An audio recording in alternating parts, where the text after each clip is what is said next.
اعوذ باللہ من الشیطان الرجیم بسم اللہ الرحمن الرحیم۔ ناظرین، ناظرات، سامعین، سامعات، جیسا کہ آپ کو معلوم ہے کہ یہ مہینہ حضرت فیض عالم مخدوم مخدوم الاولیاء حضرت علی بن عثمان الحجویری المعروف حضرت داتا گنج بخش رحمۃ اللہ تعالیٰ علیہ کے عرس مقدس کا مہینہ جاری ہے۔ کچھ لوگ اپنی جہالت کی وجہ سے یا اولیاء سے دشمنی اور عداوت کی وجہ سے لفظ داتا پر بھی اعتراض کرتے ہیں اور کرامت داتا علی حجویری پر بھی اعتراض کرتے ہیں۔ آج ہم نے اسی موضوع کو سمجھانا ہے۔ دیکھیں، ایک عام سی بات ہے، ایک نسبت حقیقی ہوتی ہے، ایک نسبت مجازی ہوتی ہے، یا ایک چیز حقیقی ہوتی ہے، قطعی ہوتی ہے۔ دیکھیں، قرآن میں اس کی بے شمار مثالیں موجود ہیں، اور علامہ نبی بخش الوائی رحمۃ اللہ تعالیٰ علیہ نے تو جو ہے وہ کیا کہتے ہیں کہ مجاز کے نام سے اس مسئلے پر پوری ایک کتاب جو ہے وہ لکھی ہے۔ دیکھیں، قرآن نے کہا ان الحکم الا للہ، جی حاکم اللہ ہی ہے، اور کہیں فرمایا الیس اللہ باحکم الحاکمین، تمہیں پتہ نہیں سب سے بڑا حاکم اللہ ہے، اللہ کا ذکر ہے نا۔ اب اسی قرآن کے اندر حضور کو بھی حاکم قرار دیا گیا۔ فلا وربک لا یؤمنون حتی یحکموک فیما شجر بینہم، کہ محبوب آپ کے رب کی قسم اس وقت تک یہ مومن ہو ہی نہیں سکتے جب تک کہ اپنے معاملات میں آپ کو حاکم نہ تسلیم کرے۔ اب ایک طرف تو ان الحکم الا للہ ہے، الیس اللہ باحکم الحاکمین ہے، حاکم اللہ ہے، اور دوسری طرف حضور کو بھی حاکم قرار دیا جا رہا ہے۔ ایک اور مثال عرض کرتا ہوں، ان کل نفس لما علیہا حافظ، ایک جگہ حافظ یہاں ہے، انا نحن نزلنا الذکر و انا لہ لحافظون، قرآن ہم نے نازل کیا اور ہم اس کے کیا ہیں، حافظ ہیں۔ حافظ اب اللہ اپنے آپ کو قرار دے رہا ہے، جی، اور مولا بھی اللہ ہے، جی، لیکن دوسری جگہ دیکھیں کہ مولا ہوا جبریل وصالح المومنین، وہاں بھی مولا غیر کو قرار دیا جا رہا ہے۔ انت مولانا فانصرنا علی القوم الکافرین، مولا ہمارا اللہ ہے، لیکن کہتے ہیں جی مولانا فلاں مولانا فلاں، سارے مکتوبہ فکر کہتے ہیں، حافظ فلاں حافظ فلاں سارے کہتے ہیں، حالانکہ مولانا بھی اللہ کو کہا گیا، حافظ بھی اللہ کو کہا گیا۔ جی، اس کا مطلب کیا ہوا؟ ان ساری مثالوں سے ثابت کیا ہوا؟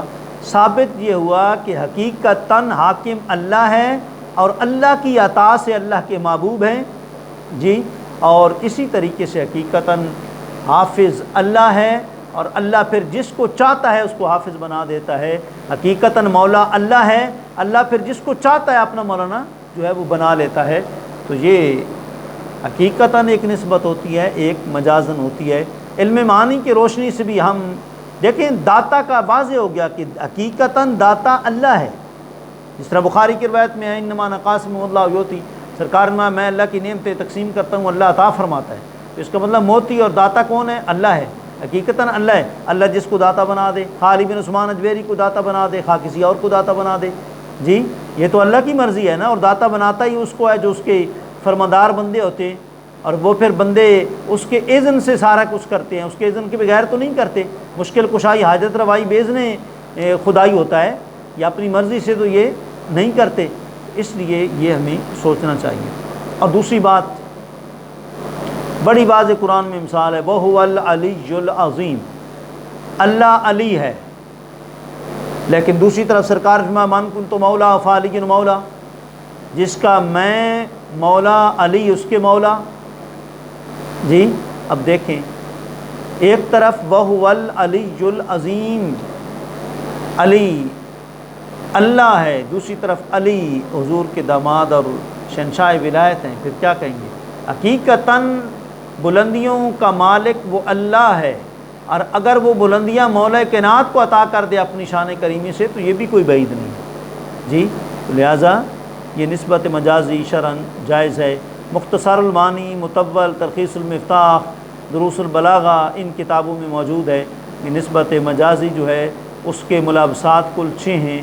ان میں سے ایک یہ بھی ہے کہ کبھی جو ہے کوئی چیز سبب بن رہی ہو، کوئی چیز کسی چیز کا سبب بن رہی ہو تو اس کی طرف بھی نسبت کر دیتے ہیں، کہتے ہیں جی کہ یہ فلاں روڈ جو ہے فلاں بادشاہ نے بنایا ہے، حالانکہ بادشاہ نے تو ایک دن بھی کوئی مزدوری نہیں کی، مزدوری تو مزدور کرتے رہے، لیکن چونکہ بادشاہ سبب بنا ہے، اس نے اخراجات دیے ہیں سارے، تو لہٰذا نسبت سبب کی طرف کر دی گئی۔ دیکھیے بڑی مشہور مثال ہے تلخیص المفتاح مختصر المعانی مطول میں، بن الامیر المدینہ، بادشاہ نے شہر کی تعمیر کی، حالانکہ بادشاہ نے کیا تعمیر کرنی ہے، وہ تو پہلے دن تصویریں کھنچوا کے چلے جاتے ہیں۔ بن الامیر المدینہ کا مطلب پھر بادشاہ کی طرف، امیر کی طرف نسبت کیوں ہوئی کہ شہر اس نے تعمیر کیا؟ اس لیے کہ تعمیر شہر کا سبب امیر بنا ہے۔ تو دیتا تو اللہ ہی ہے، حقیقی داتا تو اللہ ہی ہے۔ دیکھیں نا، داتا ویسے بھی دادن سے بنا ہے، فارسی کا لفظ ہے، عربی کا لفظ تو ہے ہی نہیں، جو لوگ آگ بگولا ہوتے رہتے ہیں، کہتے ہیں داتا اللہ ہی ہے، داتا اللہ ہی ہے۔ جی یہ تو لفظ عربی کا ہے ہی نہیں، دادن سے بنا ہے، اس کا معنی دینا ہوتا ہے، یہ فارسی کا لفظ ہے۔ تو بہرحال سوچنا چاہیے اور اللہ کے نیک بندوں پر بلا وجہ اعتراض نہیں کرنا چاہیے۔ جی اور دوسری طرف حضرت فیض عالم کی بڑی مشہور کرامت ہے، وہ کیا ہے جی؟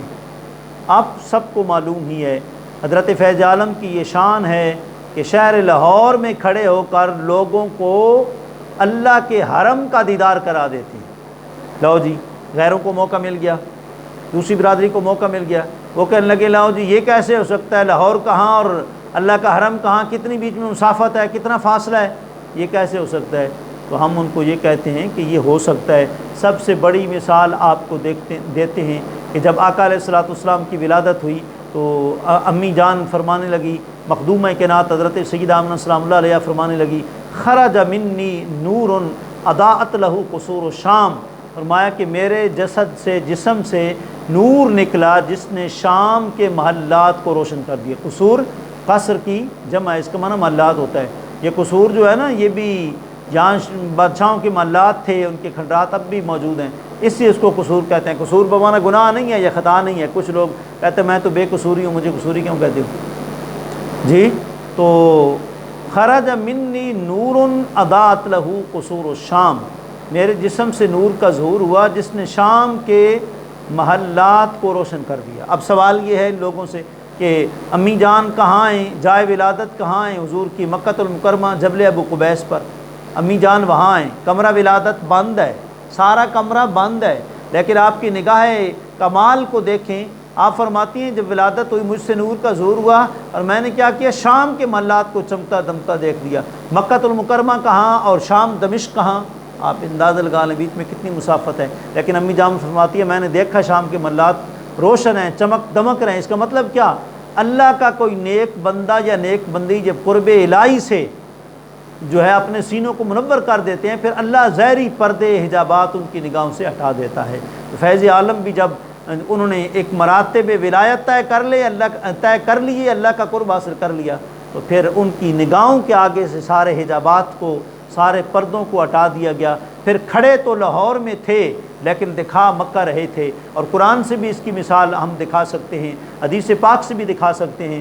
قرآن مجید میں موجود ہے، حضرت ابراہیم علیہ السلام کے متعلق اللہ نے واضح اعلان کیا، وَكَذَلِكَ نُرِي إِبْرَاهِيمَ مَلَكُوتَ السَّمَاوَاتِ وَالْأَرْضِ وَلِيَكُونَ مِنَ الْمُوقِنِينَ، ہم نے حضرت ابراہیم علیہ السلام کو زمین اور آسمان کی بادشاہت دکھا دی۔ حدیث پاک میں تفسیر ابن کثیر میں ہے، حضرت ابراہیم علیہ السلام ایک چٹان پر کھڑے تھے، رب نے ان کو وہاں کھڑے کھڑے جنت میں ان کا محل دکھا دیا جی، ابراہیم علیہ السلام۔ اور پھر دیکھیں موسیٰ علیہ السلام کے متعلق جی آتا ہے نا کہ انہوں نے دیدار کی تمنا کی جی، تو پھر کیا ہوا؟ اللہ تعالیٰ نے کیا فرمایا تھا؟ میں نور کی ایک تجلی ڈالتا ہوں جی، موسیٰ علیہ السلام پر جب نور کی تجلی پڑی جی، تو پھر کیا ہوا؟ خر موسیٰ صعقا، موسیٰ علیہ السلام جو ہے وہ غش کے مارے گر گئے۔ اور اس کے بعد موسیٰ علیہ السلام کی تفسیر ابن کثیر میں ہے، حضرت ابو ہریرہ کہتے ہیں سرکار نے فرمایا موسیٰ علیہ السلام کی نگاہ موسوی اس درجہ تیز ہو گئی کہ اگر وہ چٹان کے 10 کوس کی مسافت پر اگر چٹان کے اوپر کوئی چوٹی چلتی تھی تو نگاہ موسوی اس کا بھی مشاہدہ کر لیتی جی۔ تو معلوم ہوا کہ نبی ہوں یا ولی ہوں جی، محبوب ہو یا اللہ کی محبوبہ بندی ہوں، جب اللہ کا قرب مل جاتا ہے تو پھر حجابات اور پردے آنکھوں کے آگے سے جو ہے وہ ہٹ جاتے ہیں، اور اللہ تعالیٰ پھر اپنا قرب خاص عطا فرماتا ہے۔ یہ پھر دوریاں اور مسافتیں ان کے سامنے کچھ بھی نہیں رہتی۔ جی اللہ کریم ہمیں اولیاء کرام کی غلامی نصیب فرمائے۔ کرامت ویسے بھی کرامت ہوتی ہے، ایک بظاہر خر کے عادت ہوتی ہے، اس پر تو ویسے بھی اعتراض نہیں کرنے چاہیے۔ اور داتا جب اللہ بناتا ہے اپنے بندوں کو داتا، تو ہمیں اور کسی کو کیا جلنا چاہیے؟ ہمیں تو خوش ہونا چاہیے۔ لوگ الٹا جلتے ہیں، اور جل کر بھی داتا کی حقیقت ظاہر ہو جاتی ہے۔ کوئی بندہ آتا ہے داتا صاحب کے بازار پر، ایک غریب مسکین بیٹھا ہوتا ہے، کہتا ہے داتا 10 روپے دے دے، داتا 10 روپے دے دے۔ جی تو پاس سے کوئی بدعقیدہ گزر رہا ہوتا ہے، جیب سے وہ بٹوا نکالتا ہے، پرس نکالتا ہے، اور کہتا ہے یہ لو بھائی، یہ لو 10 روپے، اور وہ دے کے چلا جاتا ہے۔ درویش کہتا ہے، فقیر کہتا ہے، داتا حضور کا گداگر کہتا ہے، واہ داتا واہ داتا واہ داتا، تو نے 10 روپے دے دیے ہیں، اور دیے بھی کس کے ہاتھ سے؟ ایک دشمن کے ہاتھ سے تو نے مجھے دے دیے ہیں۔ واہ داتا تیری شان کو سلام، تیری عظمت کو سلام۔ اللہ حضرت فیض عالم کے یہ 917واں عرس اس سال، 917واں عرس ہو رہا ہے اس سال الحمدللہ۔